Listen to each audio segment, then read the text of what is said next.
கர்ப்ப காலத்தில் 2வது ட்ரைமஸ்டரில் குழந்தையின் அசைவை உணர தொடங்க ஆரம்பிப்பீங்க. இந்த வாரத்தில் உங்களோட வயிறு மேடாக தெரிய ஆரம்பிக்கும். 2வது ட்ரைமஸ்டரில் குழந்தையின் வளர்ச்சி வேகமாக இருக்கும். குழந்தையின் அசைவு அதிகமாக ஆரம்பிக்கும். குழந்தையோட கண்கள் நகரத் தொடங்கும்.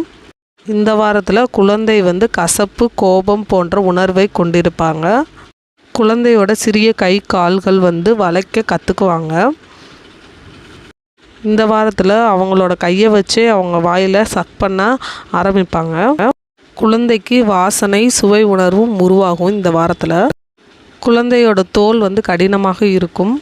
குழந்தையோட உடம்புல ரோமங்கள் வளர தொடங்கும். இனி வர்ற ஒவ்வொரு வாரமும் குழந்தையின் வளர்ச்சி வேகமாக இருக்கும். குழந்தையோட பிறப்புறுப்பு முழுமையாக வளர்ச்சி அடைஞ்சிருக்கும். இந்த 14வது வாரத்தில் குழந்தையின் அளவு எலுமிச்சம்பழ அளவு இருக்கலாம், இல்லைன்னா கிவிப்பழ அளவு இருக்கலாம்.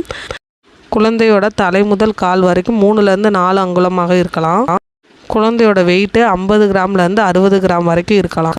குழந்தை இந்த டைமில் சீராக வளர்ந்து வருவாங்க.